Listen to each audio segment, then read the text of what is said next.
जवळजवळ 4 दिवसापूर्वी 2 माध्यमांशी बोलताना मी काही विधानं केली आणि काय होती ती विधानं की परळीमध्ये मी जेव्हा गेले तेव्हा तिथे मोठ्या प्रमाणावर उच्च पदांवर सगळे वंजारी समाजाचे लोक आहेत असं मी म्हटलं आणि त्याचा मी अभ्यास केला, त्याची सगळी लिस्ट बघितली, सगळे डिटेल्स घेतले आणि मग माझ्याला असं सांगण्यात आलं होतं की अगदी गोपीनाथराव मुंडेंच्या काळापासनं हे होत आलं होतं आणि एका त्या समाजाला म्हणजे वंजारी समाजाच्या लोकांना मोठ्या प्रमाणावर प्रशासनात घेण्यात आलं होतं.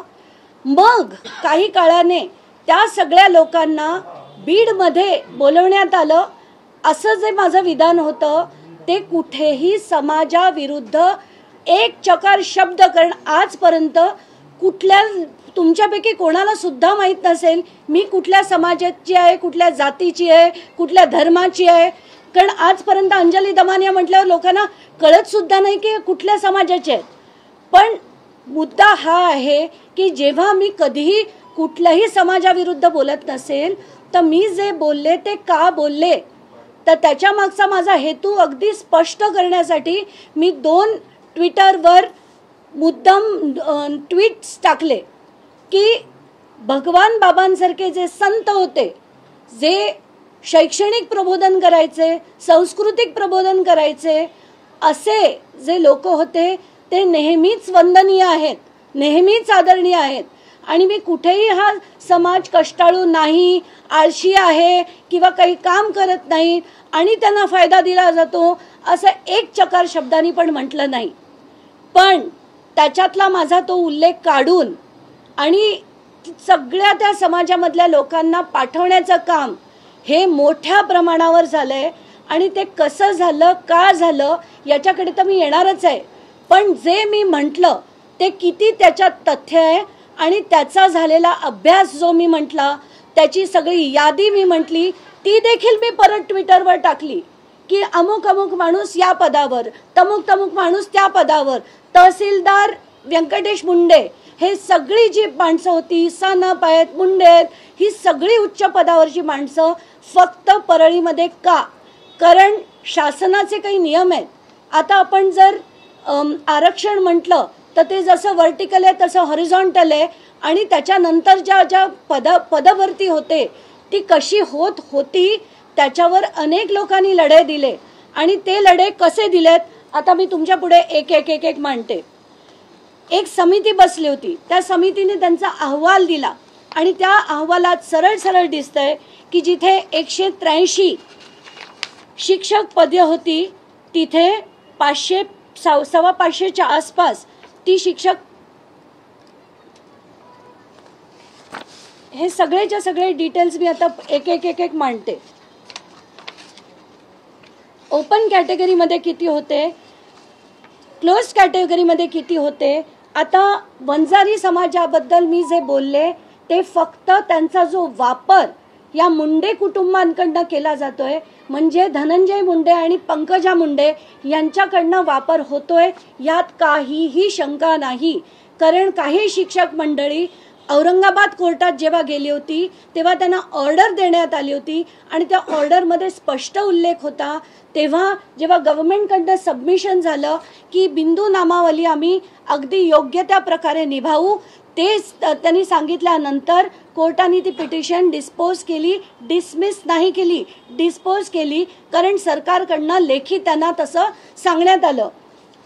ताबडतोब म्हणजे 17/11/2018 ह्याचा सगळ्या डायरेक्टिव्स काढण्यात आले की जेवढे एक्सेस शिक्षक आहेत जे एकाच समाजाचे आहेत त्यांना ताबडतोब त्यांची ट्रान्सफर करण्यात यावी. पण पंकजा मुंडे यांनी हे ट्विट करून, आता या ट्विटमध्ये काय लिहिलंय हे पण मी वाचून दाखवते. बीड जिल्ह्यातील 279 शिक्षकांना बीड झेडपी सीईओनी सदोष बिंदू नामावलीचा आधार घेत मूळ जिल्ह्यात कार्यमुक्त करण्याचे आदेश दिले होते. मी तात्काळ सचिव व शिक्षक प्रतिनिधी यांची बैठक घेऊन शैक्षणिक वर्षामध्ये शिक्षकांच्या बदल्यांमुळे मुलांचं नुकसान होईल म्हणून बदलीच्या आदेशास स्थगिती दिली. ही ते ट्विट आहे आणि हे जे आदेश काढले गेले होते 17 तारखेला 20 तारखेला पंकजा मुंडे यांनी याच्यावर स्थगिती दिली आणि हे सगळे फॅक्ट्स आहेत. तर मी असं बोलल्याबरोबर यांची पूर्ण फौज, आता अंजली दमानी यांनी त्या पेपरशिवाय बोलत नाहीत, कुठच्याही नुसते जे त्यांच्या कमेंट्स असतात त्याला त्या सबस्टॅन्शिएट करतील, कुठेतरी या सगळ्या प्रकरणाची चौकशी होईल म्हणून अख्खीच्या अख्खी फौज माझ्या मागे लावण्यात आली. आणि ती फौज काय होती ती मी एक एक एक एक आता दाखवते. हे व्यक्ती नरेंद्र सांगळे, आत्ताच काही वेळापूर्वी त्यांचा परत फोन आला होता आणि तो फोन मी काही माध्यमांना देखील ऐकवला होता. हा माणूस उठसूट फोन करत सुटलाय.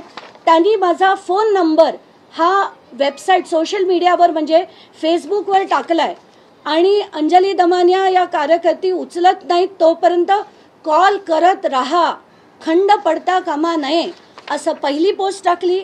परत दुसरी पोस्ट टाकली माझा नंबर टाकून आणि त्याच्यात इतकी खालच्या दर्जाची भाषा त्यांनी वापरली आहे.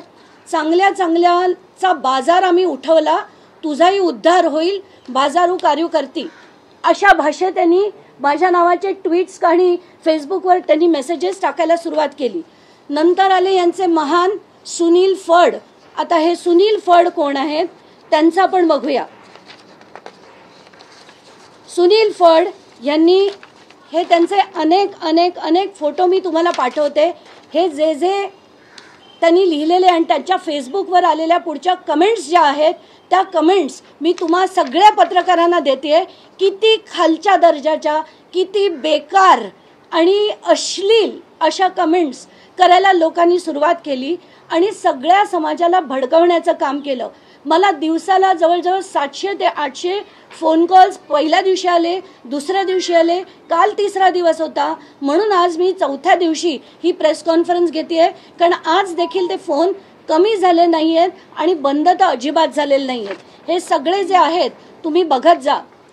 आता माझा स्कुबा डायव्हिंगला मी गेले होते मॉरिशसला, त्याच्यातला एक फोटो काढून त्यांनी टाकला आणि इतकी घाण कमेंट त्याच्यावर करत त्या सुनील फड यांनी फेसबुकवर हे टाकलेलं आहे.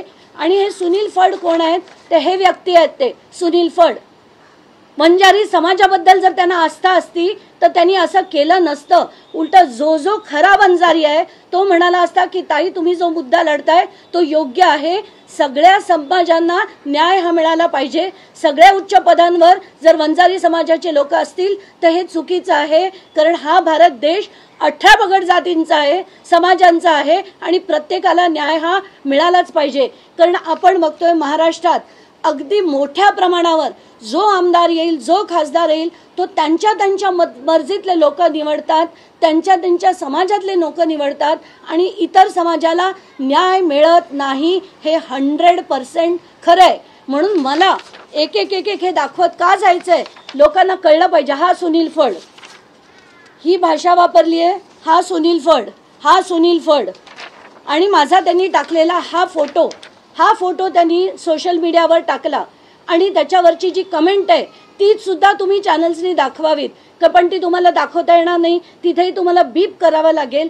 अशा घाणेरड्या, अशा अश्लील, अशा लोकांना आता आपण आपलं राजकारण द्यायचं, अशा लोकांना.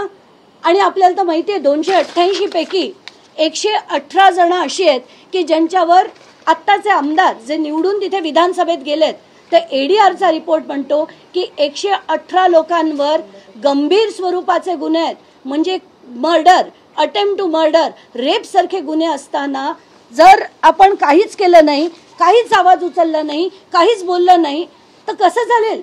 आणि कोणी बोलायला लागलं, प्रूफ द्यायला लागलं की तुम्ही त्यांचा असा मानसिक छळ करणार. सगळेच्या सगळे जे आहेत ना, सगळे पंकजा आणि धनंजय मुंडेंचे कार्यकर्ते आहेत आणि हे मी सगळं प्रूफ करते. हे सुनील फड बघा त्यांचे. आणि त्याच्यावर त्यांच्या आणि एक माणसांनी कमेंट काय केली आहे ती किती थर्ड ग्रेडेड आहे हे सगळ्यांनी बघायला हवं. हे सुनील फड, आय सपोर्ट वाल्मिक कराड, हे माझ्या विरुद्ध लिहिणार आणि हे मला समाजसेवा काय ते शिकवणार. आता दुसरे हे असे नंबर्सवरनं मला जे कॉल्स यायचे, एक एक कॉल मी ट्रू कॉलरवरनं शोधला, त्यांच्या सोशल मीडियावरचं जाऊन बघितलं, संभाजी चौरे, बीड, चौरे बँक, पंकजा मुंडेंचा कार्यकर्ता, हा नंबर, याच्यावरनं एवढे कॉल आले. आणि हे मी अक्षरशः एक तासाचं म्हणते. मौली शिरसाट यांचा आज सकाळी पुन्हा फोन आला होता, त्याचे पण मी कॉल एका चॅनल बरोबर केलेला आहे. मोहन आघाव यांचा पण बघाल तुम्ही, महाराष्ट्राचे राज्य कृषी मंत्री माननीय श्री धनंजय मुंडे यांचे पोस्ट करणारा हा माणूस इतके कॉल करतो मला. हा तो मोहन आघाव, यांचे सगळ्यांचे नंबर मी दिलेले आहेत. या सगळे जेवढे माझे आताचे 5 दिवसाचे कॉल रेकॉर्ड काढावेत. परत परत ज्यांनी मला फोन केलेत त्या प्रत्येक माणसावर गुन्हा नोंदवला गेला पाहिजे. आणि माझी प्रथम मागणी आहे सरकारकडे, शासनाकडे, की एकतर सुनील फड आणि यांच्यासारखे जी माणसं आहेत ज्यांनी अश्लील भाषा वापरली, माझा नंबर सोशल मीडियावर टाकला, मला हॅरेस करण्यासाठी, त्रास देण्यासाठी, मानसिक छळ करण्यासाठी, आणि ज्याला आपण म्हणतो ना outraging the modesty of a woman, असे अश्लील शब्द ज्यांनी ज्यांनी सोशल मीडियावर वापरले त्या सगळ्यांवर शासनाने कारवाई करायला हवी. मी काल रात्री रश्मी शुक्ला यांना सुद्धा मेसेज पाठवला, त्यांची पण वेळ मागितली आहे, पण मला असं सांगण्यात आलंय की त्यांना काहीतरी त्यांची तब्येत बरी नाही आहे म्हणून ते 6 तारखेपर्यंत त्या रजेवर आहेत. 7 तारखेला मी त्यांच्या ऑफिसमध्ये जाऊन त्यांची भेट घेणार आहे. आणि मुख्यमंत्री जे गृहमंत्री पण आहेत त्यांना माझं खास निवेदन आहे, 2 गोष्टींची चौकशी करा. एक, मला आलेले फोन हा त्यातला छोटा भाग झाला, पण मोठा भाग की पूर्ण बीडमध्ये किती किती महत्त्वाच्या पदांवर, पोलीस पदांवर किती किती लोक ही एकाच समाजाची आहेत. आणि बिंदू नामावली नावाचा जो प्रकार आहे ज्याच्यात प्रत्येक समाजाला, प्रत्येक कुठल्याही समाजाबरोबर चुकीचं काम करण्यात येऊ नये, आणि हेच करण्यासाठी शासनाचे जे नियम आहेत ते पाळले गेले पाहिजेत. म्हणून आत्ताच्या घटकेला जे जे ज्या पदावर आज आहेत, आज ते त्या त्या पदाची चौकशी करून ती पूर्ण यादी शासनाने जाहीर करावी, एवढी माझी ठणकावून मागणी आहे. आणि हे तात्काळ करण्यात यावं. आणि शेवटचा मुद्दा जो मला मुद्दाम मांडायचा आहे की शासनाने अक्षरशः थेर चालवलेत, थेर. ते आत्ताची जी SIT आहे, आत्ताची जी चौकशी आहे, जी CID चौकशी आहे, ते ॲब्सोल्युटली सगळ्यांना धूळफेक आहे, दुसरं तिसरं काही नाही. आज सकाळी मी जी नावांसकट ट्विट देखील केलं की बीड जिल्ह्यातल्या पोलिसांकडे जर तुम्ही SIT करून देत असाल तर ते काय खाक चौकशी करतील संतोष देशमुख प्रकरणाची? कशी करू शकतील? ते तिथली माणसं ही त्यांच्या बरोबर आहेत, गेले कित्येक वर्ष ते बरोबर आहेत, वाल्मिक कराडना नमस्कार करणारी माणसं आहेत. आणि अशी माणसं त्यांच्या विरुद्ध चौकशी करतील असं महाराष्ट्र अपेक्षा करूच शकत नाहीत. ही ताबडतोब जिल्ह्याबाहेरची माणसं आणा, जमलं तर राज्याबाहेरची आणा, पण ही माणसं ही चौकशी करू देणार आम्ही नाही. आणि वाटल्यास पूर्ण महाराष्ट्रातनं आंदोलन उभं करू आणि तिथेच मंत्रालयावर आणू. आणि कुठल्याही परिस्थितीत ही ताबडतोब SIT बरखास्त करण्यात यावी अशी माझी ठणकावून मागणी आहे शासनाकडे. आता कोणाला प्रश्न विचारायचे असतील तर प्लीज विचारू शकता. ज्या प्रकारे तुम्हाला फोन कॉल्स येत आहेत किंवा एकत्रित तुम्ही तिथे जाऊन उपोषण पण केला होता किंवा आंदोलन केलं होतं, या अनुषंगानं परळीमध्ये खरंच सर्जिकल स्ट्राईकची गरज आहे? सर्जिकल स्ट्राईकची गरज सगळीकडे आहे. म्हणजे एक परळी नाही, पाटोद्यामध्ये, केजला आहे, सगळीकडे. आणि सगळी माहिती ही जी आहे पदांची ती बाहेर आली पाहिजे. कारण आतापर्यंत लोक नुसते बोलतात आणि घाबरतात. आणि अमुक मराठा विरुद्ध वंजारी, ही अमुक एका मराठ्यानी, म्हणजे मराठ्याचा खून झाला वंजाऱ्याने केला, नाही, हा समाज याच्यात येतच नाही. ही सगळी क्रूर मनोवृत्तीची माणसं आहेत आणि यांना शासन करण्यासाठी खरंच आता ताकदीने प्रत्येक समाजाने लढायला हवं. आणि याच्यात वंजारी समाजाने भाग घेऊन खरं तर लढायला हवं. कारण समाज समाज समाज ही लावून डोक्यात सगळ्यांच्या भुसा भरलाय. आणि हे आता बाहेर काढून की कुठेतरी ही माणसं पूर्वीच्या काळचे जे होते संत महात्मे होते तसे आता कोणीही उरलेले नाही आहेत, ही याच्यातली फॅक्ट आहे. या समाजाचा वापर होतोय आणि हे थांबवण्यासाठी त्या सगळ्या पदांवर जी ती माणसं बसवण्यात आली हे थांबवण्यासाठी माझा लढा आहे. मी कुठेही त्या समाजाची माणसांविरुद्ध मी एक चकार शब्द कधी बोलले नाही आणि कधी बोलणारही नाही, कारण तशी गरजच नाहीये.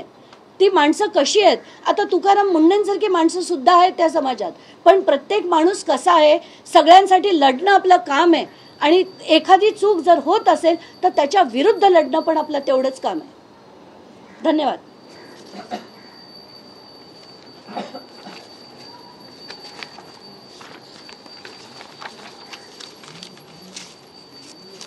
हा बघ, हा ना, आता मी तुला 2-3 गोष्टी देते तुम्हा सगळ्यांना.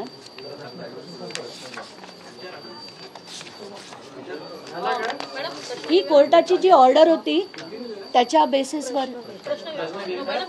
आपण जसं म्हटलात की गृहमंत्र्यांकडे ही गोष्ट गांभीर्यानं आपण सांगितली असल्याचं देखील म्हटलं गेलेलं आहे. त्यांच्याकडून काय पावलं उचलली जातील असं काही रिप्लाय आलाय का? आत्ताच्या घटकेला त्यांच्याकडनं काहीच उत्तर आलेलं नाही. त्यांना मेसेज नक्कीच पाठवलाय पण त्यांच्याकडनं उत्तर अजूनपर्यंत काहीच आलेलं नाही. तुम्हाला वाटतं की एकूणच सरकार आपल्याच मंत्र्यांना पाठीशी घालण्याचं काम करतंय? पूर्णपणे धडधडीतपणे दिसतंय की SIT नेमता तुम्ही. SIT काय, कशासाठी येते ती चौकशी करण्यासाठी, आणि जे पोलीस ऑफिसर कराडभर अगदी हातात हात घालून फिरतात असे ऑफिसर आता याची चौकशी करणं म्हणजे शासन आम्हाला काही वेडं समजतं की काय असा प्रश्न पडतो. पण मग या प्रकरणामध्ये एक कुठेतरी म्हणजे राष्ट्रवादीच्या नेत्यांसंदर्भात इतक्या तक्रारी असताना देखील भाजप आणि शिवसेना असलेलं सरकार, सोबत असलेलं सरकार त्यांना पाठीशी घालण्याचं काम करतंय. हे सगळे एकत्रच आहेत. आपण वाल्मिक कराडचे पिक्चर्स जे आहेत ते सगळ्यांबरोबरचे बघितलेत. फडणवीसांबरोबरचे तर अनेक आहेत, त्यांचे आहेत, अजित पवारांबरोबर आहेत, शरद पवारांबरोबर आहेत, सुप्रिया सुळेंबरोबर आहे, रोहित पवारांबरोबर आहेत. आणि ही माणसं जर आज तिथे जाऊन लढत होती म्हणून त्या दिवशीच्या 28 तारखेच्या मोर्चात मी का गेले नाही, कारण शरद पवारांना, जितेंद्र आव्हाडांना, सुरेश धसना पूर्ण कल्पना आहेत की माणसं कशी आहेत, कारण धनंजय मुंडे त्यांच्याच पक्षातले होते. वाल्मिक कराडांचे सगळ्यांबरोबरचे फोटो आहेत, अगदी त्या संदीप क्षीरसागर बरोबर फोटो आहेत, सोनावणेंबरोबर फोटो आहेत. म्हणजे हे सगळे एकत्र असताना आम्हाला दाखवत आहेत की ते खरंच एक संतोष देशमुखसाठी लढा देत आहेत, त्याच्या हत्येसाठी लढा देत आहेत. किती म्हणजे काय बोलावं यांना. यांचा महत्वाकांक्षा काय आहे की हा एक मोठा आका जर छोटा झाला तर मी आका मोठा होईन, याच्यासाठी यांचा हा लढा आहे, दुसरं तिसरं काही नाही.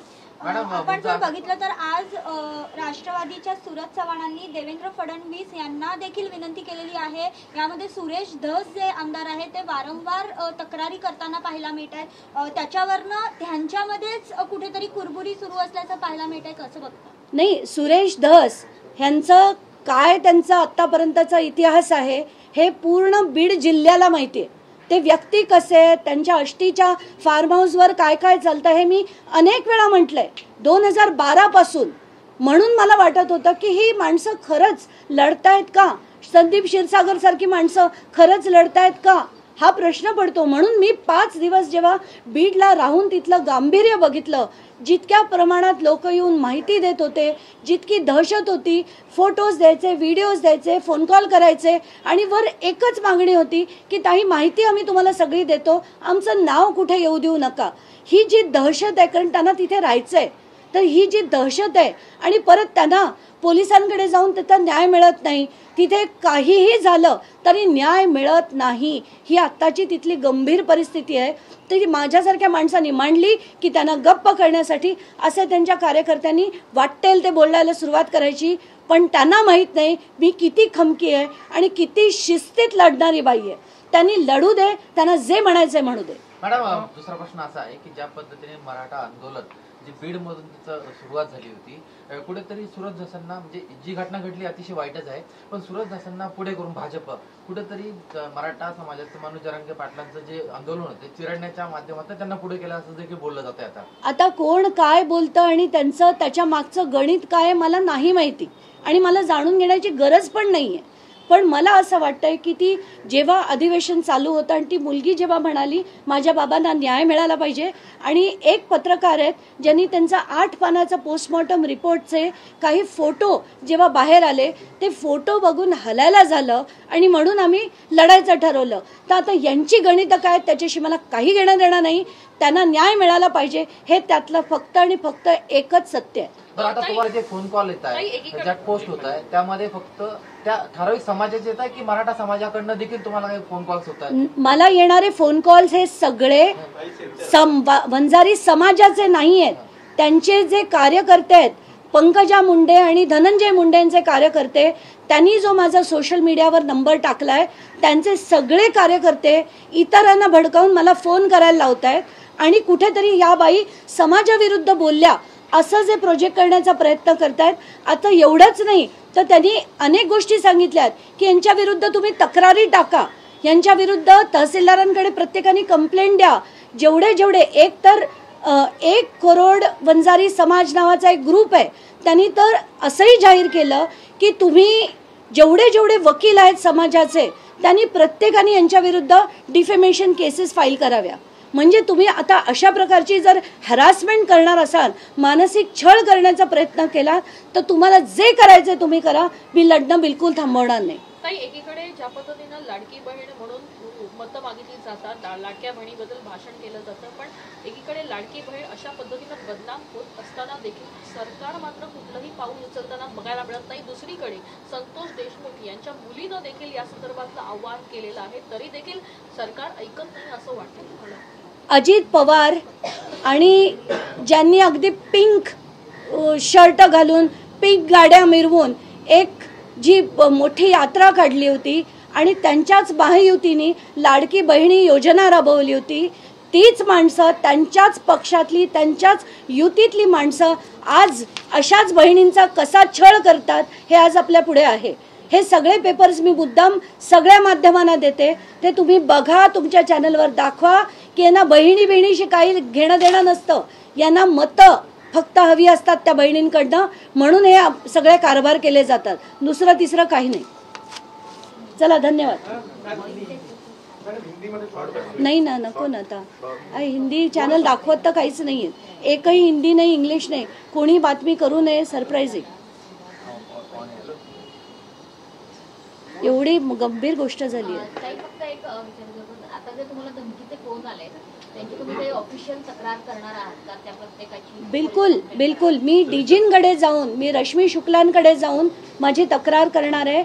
मी एसपींकडे सुद्धा त्याचे सगळे डिटेल्स पाठवले आहेत आणि जी अशी माणसं आहेत ना त्या सगळ्यांवर ताबडतोब कारवाई करायला हवी. माझे जे कॉल रेकॉर्ड्स आहेत ते त्यांनी काढावे गेल्या 4 दिवसाचे, आणि त्या प्रत्येक माणसाचे ज्याचे रिपीट कॉल झालेत ना त्या सगळ्यांवर कारवाई झाली पाहिजे. गृहमंत्री म्हणून फडणवीसांची पण काही भेट घेणार? मी वेळ मागितली आहे त्यांची. आता उद्या भेटले, आज भेटले, मला माहित नाही, पण मला एक्झॅक्टली हे दाखवायचंय की चाललंय काय आणि अशा लोकांना तुम्ही पाठीशी घालताय. हे कुठेतरी थांबायला नको का? आणि आपण जे देशाची वाताहत लागते, कारण गुंडांकडे जर राजकारण गेलं असेल आणि कदाचित म्हणजे काही लोकांनी तर असंही म्हटलं की कदाचित वाल्मिक कराड आता पुढे महायुतीतनं लढतील सुद्धा, म्हणजे आमदारकीला सुद्धा उभे राहतील. कारण अशी लोक जर आपण अशांना मोठं करतोय तर आपण देशाला काय दिशा देतोय याचा गंभीरतेने आता विचार करायला हवा. नाही, एक विचारायचं होतं की जर का सरकार आता जे आलं ते साठोलोट करून मोडीतोडीचं, दहशतीचं राजकारण, पैसे ते करून आलेलं सरकार आहे, अशा वेळेला तुमचा आता जे मोहरके आहेत त्या सरकारचं ते देवेंद्र फडणवीस आहेत, तुम्हाला वाटतं ते लॉजिकली सगळ्या याच्यावर तुम्हाला न्याय देतील? मला आत्ताच्या घटकेला जे त्यांनी केलं, म्हणजे त्यांनी अधिवेशनात अनाउन्समेंट काय केली होती, पहिली अनाउन्समेंट होती की वाल्मिक कराडवर खंडणी, आणि नाव घेऊन बोलतो असं म्हणाले होते. ते नाव घेऊन बोलतो की वाल्मिक कराडवर एक खंडणीचा गुन्हा झाला आहे, पण ह्याच्यात जर सुद्धा ते असतील तर ह्यात सुद्धा आम्ही त्यांच्यावर गुन्हा नोंदवू, मकोका लावू असं फडणवीस तिथून जेव्हा म्हणाले त्याच्यात त्यांनी आणि अनाउन्समेंट केली होती की एक जज यांची नियुक्ती करण्यात येईल, SITची नियुक्ती होईल. जेव्हा आम्ही बोंबाबोंब केली की 13-14 दिवस झाले अजून SITची घोषणा नाही, तेव्हा 3 दिवसापूर्वी SITचा एक जे GR आहे तो काढण्यात आला. म्हणजे एवढा वेळ जर नुसती SIT स्थापन करण्यात लावत असतील तर पुढे चौकशी काय होणार? आता ती SITची जेव्हा लिस्ट येते, बीडचे सगळे अधिकारी आहेत, त्याच्यावरनं आपल्याला गांभीर्य कळतंय ना की सरकारला चौकशी करायचीच नाहीये. त्यांना फक्त दाखवायचंय की आम्ही मारल्यासारखं करतोय, तू रडल्यासारखं कर. पण हे कुठेतरी आता सिरियसली त्यांना घ्यायला भाग पाडतील आता लोक. तुम्ही आता म्हणतात की देवेंद्र फडणवीस इनडायरेक्टली म्हणजे ऍक्शन घेणार नाही, मग तुमचा पुढचा स्टँड, तुमचं पुढचं मूव काय? पूर्ण महाराष्ट्राने जर आंदोलन केलं की आता हे सगळं बास, हे एक प्रकरण नाही, जिथे जिथे जिथे अनेक प्रकरणं होत आहेत, प्रत्येक प्रकरणात न्याय मिळणं खूप खूप कठीण आहे. जिथे पण राजकीय वर्धस्त असतो त्या प्रत्येकाला पोलीस यंत्रणा काम करत नाही, कुठली यंत्रणा काम करत नाही. आणि मला तर खरोखर म्हणावं असं वाटतंय की पोलीस यंत्रणेला आता कोचिंग दिलं पाहिजे आणि त्यांना जे आहे ते खरंच, कारण आज सामान्य माणूस पोलीस स्टेशनमध्ये जायला घाबरतो. न्याय मिळेल असं कुठेही त्याला हे नसते की आपल्याला न्याय खरंच पोलीस स्टेशनमध्ये जाऊन मिळेल, आपलं ऐकलं जाईल, असं आताची स्थिती नाही. ही बदलण्याचा एक प्रयत्न आता शासनाकडनं पण झाला पाहिजे आणि लोकांकडनं पण झाला पाहिजे. या संदर्भात तुम्ही आता गृहमंत्र्यांकडे, केंद्रीय गृहमंत्र्यांकडे तक्रार करणार का? आत्ताच्या घटकेला मी तसा काही विचार नव्हता केला, पण तो देखील करायची वेळ आली, केंद्रीय गृहमंत्र्यांकडे जायची देखील वेळ आली, तर ते देखील मी केल्याशिवाय राहणार नाही. हे ज्यांना याचे फोटो पाहिजेत किंवा मी फॉरवर्ड करते सगळं. मी केली नाही, मी करून पाठवते. काय हां, हे पण बसा.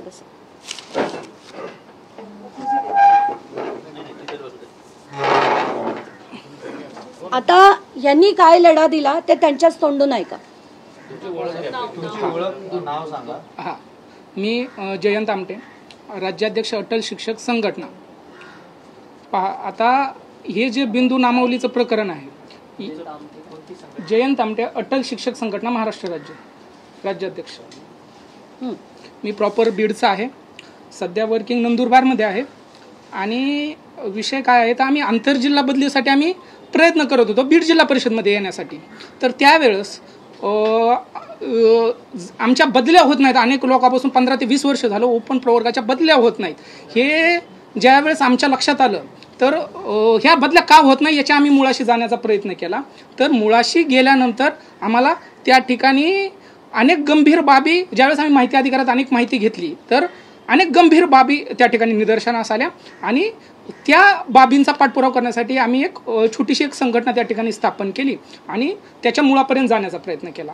आता हे मुळापर्यंत जात असताना आमच्या लक्षात आलं की 2014ला बीडमध्ये एक खूप मोठा आंतरजिल्हा बदलीचा एक घोटाळा झाला.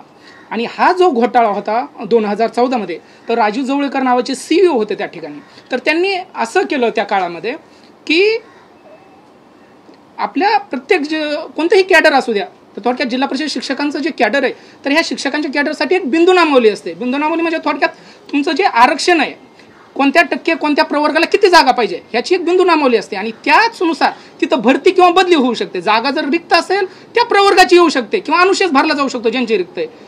परंतु ही बिंदू नामावली देखील आंतरजिल्हा बदलीमध्ये पाहिली जाते. परंतु या लोकांनी 2014मध्ये कोणतीही प्रकारे त्या ठिकाणी ती बिंदू नामावली न पाहता आता जो NTD प्रवर्ग याला त्या ठिकाणी जवळपास 170 ते 180 जागा 2015मध्ये त्या माझ्या मते 183 काहीतरी जागा 2015मध्ये त्या ठिकाणी अवेलेबल होता. सगळ्या जागा भरलेल्या असताना देखील त्या 2014मध्ये जवळपास 500 ते 700 NTD प्रवर्गाचे आले. तसेच आणखी NT प्रवर्गातले इतर प्रवर्गातले आले. सगळ्या प्रवर्गातल्या त्यांनी बदल्या केल्या, परंतु बाकीच्या प्रवर्गाच्या जागा होत्या.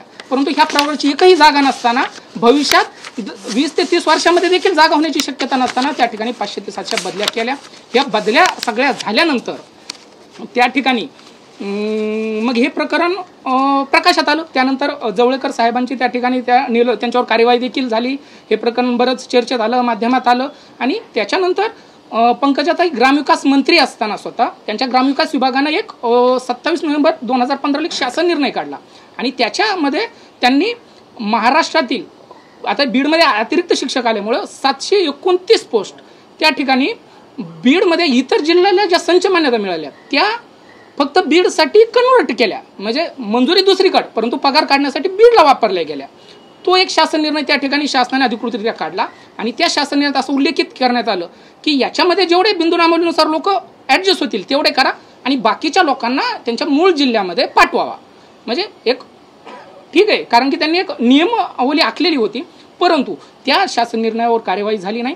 त्याच्यानंतर एक पत्रकार आहेत आपले विजय बहादुरे म्हणून औरंगाबादचे पत्रकार होते, ते SC समुदायाची एक कम्युनिटी होती, ते बी याच्यासाठी आमच्यासारखंच लढत होते त्यावेळेस. मग त्यांनी त्या ठिकाणी एक जनहित याचिका दाखल केली आणि त्या जनहित याचिकेवर त्यांनी त्यांच्या पद्धतीने केलं, आम्ही आमच्या पद्धतीने लढत होतो आणि अशा पद्धतीने 2018ला शासन निर्णय आला. त्याच्यामध्ये हायकोर्टाचा निर्णय आला आणि ह्या हायकोर्टाच्या निर्णयाच्या अगोदर जो शासन निर्णय होता त्याचा देखील त्याच्यामध्ये विचार करण्यात आला आणि त्या ठिकाणी तत्कालीन ज्या शिक्षण सचिव होत्या वंदना कृष्णा यांनी त्या ठिकाणी शपथपत्र दिलेलं आहे. जर आपल्याकडे ऑर्डर आहे ती ताईने दिलीच असेल तुम्हाला, ती जर ऑर्डर तुम्ही जर पाहिली तर त्याच्यामध्ये स्पष्टपणे त्यांनी दिलेलं आहे, त्यांनी प्रतिज्ञापत्र दिलेलं आहे की युद्धस्तरावर कार्यवाही होईल. ही जी काही अनियमितता झाली एवढी बिंदू नामावलीमध्ये हे प्रचंड अनियमितता आहे, कारण की आरक्षण कायदा 2004 जो आहे त्यानुसार असं होऊच शकत नाही आणि ते झाल्यामुळं मग शेवटी त्यांनी मान्य केलं हे सगळे अनियमितता झालेल्या आहेत आणि याच्यामुळे या लोकांना त्यांनी आदेशित केलं, मिटिंग घेतल्या. परत त्यांनी ग्रामविकास विभागात कार्यवाही करतो, पण शपथपत्र दिलं शिक्षण विभागाने बिंदू नामावलीची आणि मग त्यांनी त्या ठिकाणी शपथपत्र दिलं की आम्ही दोघांची आम्ही मिटिंग घेतलेल्यात, सगळी कार्यवाही केली, सगळं काही त्या ऑर्डरमध्ये सविस्तर आहे आणि या लोकांना तत्काळ त्या ठिकाणी मूळ जिल्ह्यामध्ये परत पाठवण्यात यावं असं सांगितलं गेलं. परंतु आणि विशेष म्हणजे त्या ठिकाणी अमोल येडगे नावाचे CEO होते बीडमध्ये आणि यांच्यावर प्रचंड प्रेशर असताना देखील स्वतः ते NT कम्युनिटीतले असताना देखील त्यांनी ही कारवाई नियमाप्रमाणे त्यावेळेस केली. अक्षरशः त्याच्या ऑर्डर देखील त्यांनी काढल्या त्या ठिकाणी की लोकांना आम्ही रिलीव्ह करत आहोत. मग बीड जिल्हा परिषदमधून त्यांना रिलीव्ह केलं, परंतु रिलीव्ह केल्यानंतर त्यांनी डायरेक्ट आदेश काढल्यानंतर ह्यातले काही लोक त्या ठिकाणी बीड जिल्हा परिषदेसमोर आंदोलनास बसले. आंदोलनात बसल्यानंतर त्या ठिकाणी काही मग ते राजकीय वगैरे पंकजाताई ग्रामविकास मंत्री होत्या, त्यांनी त्यांचं आपसात बोलणं झालं आणि त्या ठिकाणी त्या आंदोलनात सायंकाळी ताईंनी त्या ठिकाणी ऑन कॅमेरा व्हिडिओ कॉलवरून संवाद साधून त्या ठिकाणी व्हिडिओ असेल ऑडिओ असेल परंतु संवाद साधला लोकांना आणि स्पष्ट सांगितलं की बिंदू नामावली वगैरे काही असू द्या, मी बीडमधल्या एकाही व्यक्तीला बीडच्या बाहेर जाऊ देणार नाही. म्हणजे थोडक्यात आम्हाला असं म्हणायचं, जर कायद्याने कोणाने याच्याकडून मिळवलंय, कोर्टाकडून मिळवलंय, कोर्टात शासनाने पत्र दिलंय, परंतु त्या अधिकाऱ्यावर देखील प्रचंड प्रकारचे वेगळ्या प्रकारे दबाव आले का काय झालं. नंतर त्या ठिकाणी 5-7 दिवस गेल्यानंतर रिलीव्ह केल्यानंतर त्या ठिकाणी असीम कुमार गुप्ता म्हणून त्या ठिकाणी ग्रामविकास सचिव होते, प्रधान सचिव होते. मग त्यांनी एक पत्र काढलं त्या ठिकाणी, ते पत्र देखील असेल आपल्याकडे. तर या पत्रामध्ये त्यांनी सांगितलं की मुलांचं शैक्षणिक नुकसान होऊ नये म्हणून. बघा आता याच्यामध्ये सुद्धा विडंबना अशी, आम्ही बदलीसाठी जागा मागताना समज बदली करा लोकांच्या 15-20 वर्ष आपल्या कुटुंबापासून आईवडिलापासून जे दूर आहेत त्यांना म्हणायचं जागा नाही, यासाठी आम्ही अनेक आंदोलनं केली, बीड जिल्हा परिषद समोर केली, आम्ही पार मंत्रालयापर्यंत सगळीकडे पाठपुरावा केला. शेवटी आम्ही थकलेलो, आम्ही हा विषय सुद्धा सोडून दिलेला आहे. परंतु आता ह्या सगळ्या माध्यमातून ताईंचाही संपर्क झाला, आमचा संपर्क झाला, तर निघला विषय म्हणून आम्ही आता हेच फक्त मांडतो. आता काय कार्यवाही होईल, बाकीचे सगळे लोक याला कसं घेत आहे किंवा काय हे आता आम्ही नाही सांगू शकत, परंतु आमची प्रामाणिकपणे इच्छा आहे जी नियमानुसार असेल ती कार्यवाही ह्याच्यामध्ये व्हायला पाहिजे. आणि हा जो इम्बॅलन्स झालेला आहे पूर्णपणे आणि त्याचा परिणाम काय झाला तर जवळपास 500 ते 700 लोक, आता जर तुम्ही ती 2022-23ची बिंदू नामावली त्याच्यामध्ये 448 NTD प्रवर्गाचे अतिरिक्त दाखवलेले आहेत, वस्तुतः ते प्रत्यक्ष दाखवलेले आहेत. परंतु ते जर तुम्ही बिंदू नामावलीच्या घोटाळ्याशी मुळाशी जर गेलं तर असं त्याच्यामध्ये केलेलं आहे. या लोकांनी काय केलेलं तर सिस्टीम सगळी त्यांना कशी त्यांचे अधिकारी त्याच्यामध्ये बसवले, चौकशी समितीत असेल कुठं असेल वेळोवेळी जी कार्यवाही करणारे अधिकारी ते एका विशिष्ट कम्युनिटीचे त्या ठिकाणी बसवले गेले. आणि याच्यामुळं काय झालं तर आम्ही काहीही त्या ठिकाणी निवेदन दिलं, आमच्या अगोदर ते समोरच्या जे पीडित लोक आहेत त्यांच्यापर्यंत पोहोचायचं, यांच्यापर्यंत पोहोचायचं, मग त्यांचं हे करायचं आणि तेवढी कार्यवाही नाही व्हायची. आणि त्याच्यामुळं ती कोणतीही कार्यवाही शेवटपर्यंत पूर्णत्वास ह्या प्रकारे त्यांनी होऊ दिली नाही. 2018चा युद्धस्तरावर कारवाई करू असं शपथपत्र असताना देखील याच्यामध्ये कोणतीही कार्यवाही आज तागायत झालेली नाही. 2018ची युद्धस्तर आतापर्यंत देखील 2034 पर्यंत बी तो युद्धस्तरच आहे. आणि तुम्हाला काय म्हणायचं की बीड जिल्ह्यामध्ये फक्त वंजारी समाजाचा जो वर्ग आहे जास्त प्रमाणात तिथे ठेवला जातो, इतर समाजाला त्या ठिकाणी स्थान दिलं जात नाही, असा थेट म्हणजे तुम्हाला नेमकं थेट काय बोलायचं ते?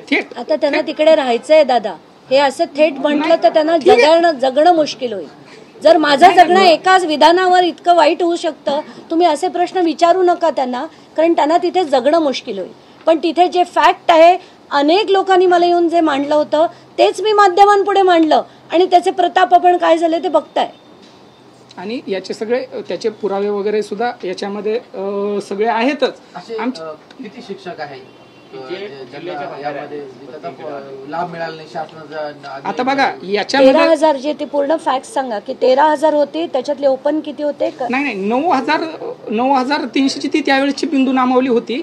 विशेष म्हणजे त्याच्यामध्ये 8,500च्या आसपास होते, परंतु 729 तुम्हाला जो शासन निर्णय सांगितला त्याद्वारे 729 इतर जिल्हा परिषदमधून बीडला म्हणजे त्या जागा आणल्या गेल्या, क्रिएट केल्या गेल्या. म्हणजे दुसऱ्याचा वाटा काढून थोडा बीडला दिला आणि इथं त्यांना ऍडजस्ट करा, असं 729 वाढवून ते 9,300च्या आसपास सगळे शिक्षक होते. आणि हे का केलं जातं की एका शिक्षकाच्या द्वारे कमीत कमी 25 ते 30 मतदान मिळतं, म्हणून त्यांना काही शिक्षकांचा कळवळा नाहीये किंवा त्या जमाती समाजाचा कळवळा नाही. आज सध्या मी एका फेसबुक पोस्ट केली तरी त्यांचे अनेक असे जे लोक असतात ते मग आम्हाला टार्गेट करतात, फेसबुकवर टार्गेट कर, हे कर, ते कर, विविध प्रकारे. मग कसं हे दबलं पाहिजे आणि वेगवेगळ्या प्रकारचे हे दबाव आणण्याचा प्रयत्न केला जातो.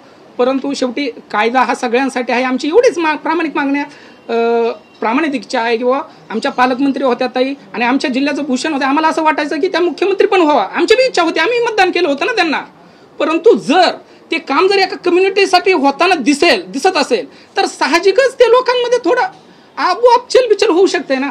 आणि जर ही चलबिचल झाली तर त्याचे परिणाम मग सगळे तुम्ही आता पाहताय काय होत आहे. तुमचं प्रकरण असो किंवा यांचं प्रकरण असो, परळीमध्ये किंवा बीडमध्ये आका बदलण्याची फार गरज आहे असं मला वाटतं. आका नाही, हे सगळेच आका बदलण्याची आता पाळी आलेली आहे. आताच्या घटकेला जेवढे बीडचे राजकारणी आहेत सगळे असेच आहेत. पण दुर्दैव असं आहे की चांगली माणसं पुढे कधी येतच नाही आणि चांगली लढायला लागली संतोष देशमुखांसारखी. आणि जेव्हा त्यांची मी माहिती ऐकली की त्यांच्या घरात सुद्धा त्यांना घर देखील नाही, ताडपत्री लावली होती, ते कोणाच्या घरी राहत होते, एवढी 2 छोटी मुलं असताना ते पण जाऊ शकले असते ना बंदुका घेऊन पैसे मिळवायला. पण तसं न करता जो माणूस लढतो त्याची अशी गंभीर परिस्थिती होताना बघतो ना, तेव्हा जीव तुटतो.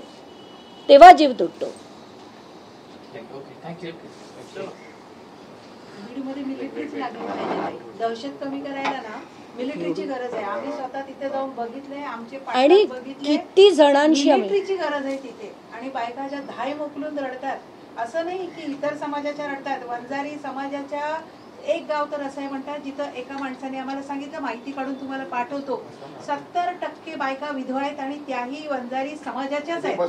जर वंजारी समाजच वंजारी समाजाला मारत असेल त्यांचे नेते, काही पण बोलू नाही बोल ना, बस बोल ना. एक आम्ही जो नंबर जाहीर केला होता दादा, तो नंबर मी मध्ये नमस्कार, माझं नाव रोशनी राऊत आणि मी अंजली ताईंबरोबर गेली 12 वर्ष काम करते. आम्ही दोघी एकत्र हे काम करतोय. आता जेव्हा आम्ही बीडमध्ये गेलो आणि तेव्हा अंजली ताईंनी एक नंबर जाहीर केला होता की बीडवासियांना ज्या काही समस्या असतील, जे ते स्वतः पुढे येऊन सांगू शकत नाही या प्रचंड दहशतीमुळे, तर त्यांनी ती माहिती आमच्या फोनवर द्यावी. तर त्यावेळेस इतके फोन आणि इतकी माहिती आली आहे ना की मी उचलू शकलेली नाही. म्हणजे मी वेडी झाली ते फोन उचलून. आणि ती माहिती त्या बंदुका घेतलेले हे सगळे राजकारणी आणि त्यांचे गुंड हे सगळं लोकांनी पाठवायला सुरुवात केली. त्यात अनेक महिलांचे फोन आले. एक महिला तर अशी होती, तिने सांगितलं की आमच्या 42 शिक्षण संस्था होत्या माझ्या वडिलांच्या, ज्या वाल्मिक कराडने ताब्यात घेण्यासाठी आमच्या घरातल्या महिलेचा वापर केलेला आहे. हे ओपनली सांगते मी, महिला असून. जर आज महिलांचा वापर असा खेळणं म्हणून होत असेल तर काय हा देश आणि काय हा महाराष्ट्र आहे? कुठं आम्ही महिला सुरक्षित आहोत ते सांगा आणि आम्ही कसं जगायचं? ह्या महिलेला एवढा त्रास झालाय त्या अख्ख्या घराण्याला. आज ते घराणं बर्बाद झालंय. आई वडील सगळे जेलमध्ये, सगळे खोटे गुन्हे त्यांच्यावर टाकण्यात आले. त्या महिलेने मला जवळजवळ 1.5 तास ही संपूर्ण माहिती दिली. जो तिचा भाऊ आहे म्हणजे त्या शिक्षण जे संस्थावाले तिचा जो मुलगा आहे त्याच्यावर त्यांनी अनेक खोटे गुन्हे दाखल केले आणि तिथे असणारे त्यांनी हे पण सांगितलं की त्यांचा जो वकील आहे तो सुद्धा त्यांच्या हातात असतो. त्यांचं नाव आहे कवडे अशोक कवडे. दुसरं तिने एक नाव सांगितलं, आणखीन एक गिरी काहीतरी नाव आहे. त्या महिलेबद्दल सांग ना की ज्याच्यात ती म्हणाली हा ते झालं ते सांगते ते आहे. आणि या लोकांनी अक्षरशः ते घराणं बर्बाद करून टाकलं. प्रचंड ती महिला रडत होती. दुसरी एक महिलेचा फोन आला, तिचं तर रडणं ऐकून मी वेडी झाली. ती तर सांगत होती, ताई काहीतरी करा, आम्हाला आमच्या गावात घरात आम्हाला जगायला नको. आई वडिलांच्या समोर उचलून मुली घेऊन जातात. आणि तिने ते फोटो मला पाठवले. तो असा मोठा कोयता घेऊन असा शानमध्ये बसलाय आणि हे फेसबुक वगैरे इंस्टाग्रामवर वगैरे रील बनवतात. का तिथल्या अधिकाऱ्यांना हे माहीत नाही पडत तिथले SP काय करतात? हा, तिथल्या SPनी जेव्हा अंजली ताईंनी हे सगळे रील तिकडे जाहीर केले आणि त्यांना पाठवले तर त्या SPनी काय सांगावं की त्या सगळ्यांना त्यांनी हा मेसेज दिला की तुम्ही सगळ्यांनी आपले आपले फेसबुक आणि इंस्टाग्रामवरचे हे व्हिडिओ काढून टाका. अरे डिलीट करण्यात यावे. अरे तुम्ही तर अशी ऍक्शन घेतली पाहिजे होती ताबडतोब. अजून असे इंस्टाग्रामवरचे सगळे शोधून काढून सगळ्यांवर कारवाई व्हायला पाहिजे होती. तर ह्यांनी सांगितलं डिलीट करा. ही अशी तुम्ही कारवाई करणार? असा कायदा काम करणार आहे? काय करणार आहात तुम्ही? आणि त्या महिलेने जे सांगितलं ते खूप विदारक होतं. ती म्हणाली की आई वडिलांसमोर मुलींना उचलून नेलं जातं, त्यांच्यावर रेप होतात, कुणीही त्यांच्या विरोधात काही बोलू शकत नाही. त्या माणसावर 302, 307 चोऱ्या, दरोडे घालताना माणसांना मारून टाकणं असे अनेक गुन्हे आहेत. पण तो जो माणूस आहे त्याचं नाव आहे पोटे काहीतरी नाव आहे, तुम्हाला मी नावही देऊ शकतो. हा माणूस कधी जेलमध्ये राहिलाच नाही. तो जेलमध्ये जातो लगेच त्याला बाहेर काढतात. का बाहेर काढता तुम्ही त्याला? म्हणे सगळे ते जज पण त्यांचे, ते सगळेच अधिकारी त्यांचे. मॅडम आम्हाला न्याय कसा मिळणार? तुम्ही काहीतरी करा, आम्हाला जगू द्या मॅडम, जगू द्या. अशी ती रडत होती ना, म्हणजे जीव हल्ला हो आमचा.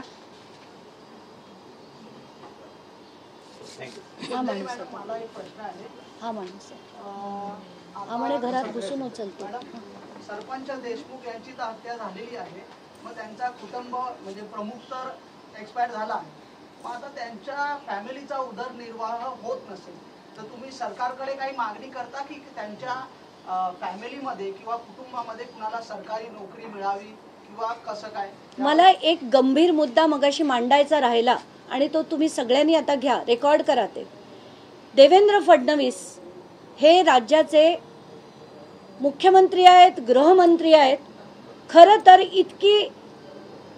अशी घटना जी इतकी निर्दयी होती, अशी घटना घडल्यावर खरं तर पहिलं त्यांनी हेलिकॉप्टर पाठवून त्या कुटुंबाला बोलवून घ्यायला हवं होतं किंवा स्वतः तिथे जायला हवं होतं. पण त्या कुटुंबाला न बोलवता ते भेटतात कोणाला? धनंजय मुंडेला बोलवून घेतात. आणि ज्या दिवशी त्यांची बैठक होते त्याच्या दुसऱ्या दिवशी वाल्मिक कराड सरेंडर होतो. हे जर मुख्यमंत्री असले, हे जर गृहमंत्री असले तर काय होणार आहे महाराष्ट्राचं? काय होणार आहे? आणि त्याच्यात तुम्ही म्हणता की आज त्या कुटुंबासाठी काही विचार केला गेला पाहिजे, त्यांचा उदरनिर्वाह कसा होईल याचा विचार केला गेला पाहिजे, त्यांच्या मुलांची शिक्षणं बाकी आहेत त्याचा विचार केला गेला पाहिजे. तो विचार न करता विचार कसला होतो की वाल्मिक कराडला कसं वाचवायचं, त्याचं कुठे त्याला शरण येण्यासाठी कसं सगळी व्यवस्था करायची. 2 दिवस आधीपासून चाललं होतं की वाल्मिक कराड सरेंडर होणार, येणार, तिथे त्याला अमुक वेळेस तो येऊन देणार, तिथे त्याचे कार्यकर्ते असतात, सगळे असतात. काय तमाशे चाललेत हे? काय तमाशे चाललेत? चौकशा ज्या केल्या जातात त्या इतक्या बेकार केल्या जात आहेत. मला असं वाटतं आता शुद्धीवर या आणि खरंच प्रत्येक प्रकरणाची जोपर्यंत चौकशी होणार नाही आणि प्रत्येक त्या कुटुंबाला सुद्धा जे उदरनिर्वाहाचं एक साधन देणं हे मुख्यमंत्र्यांचं कर्तव्य आहे, ते त्यांनी करावं एवढं ठणकावून त्यांना सांगायचं. फाशीचीच मागणी आहे. दुसरं तिसरं अशा निर्दयी लोकांना दुसरं तिसरं काहीच, त्यांना दया माया दाखवून काही उपयोगच नाहीये. त्यांना कशी आपण दया दाखवणार?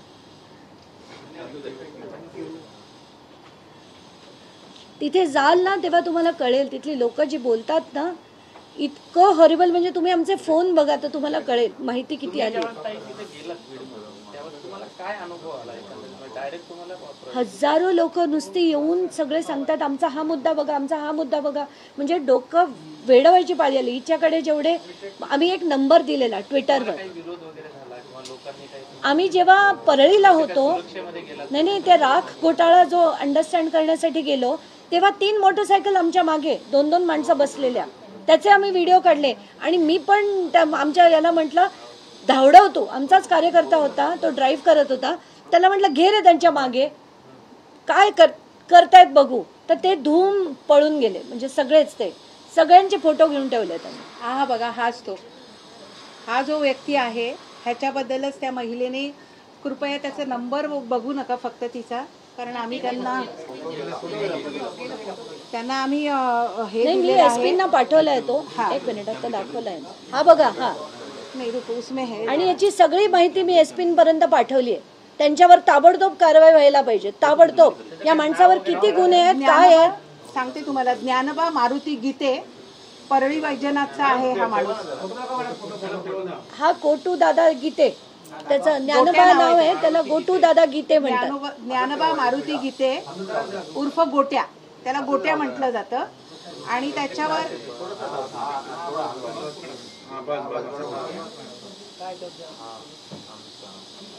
याचं नाव गोट्या उर्फ गोट्या म्हणतात त्याला. ह्याचं खरं नाव आहे ज्ञानबा मारुती गीते. याच्यावर आहे दरोडा, खून, रिव्हॉल्वर व पिस्तूल पुरवणं, खंडणी वसूल करणं,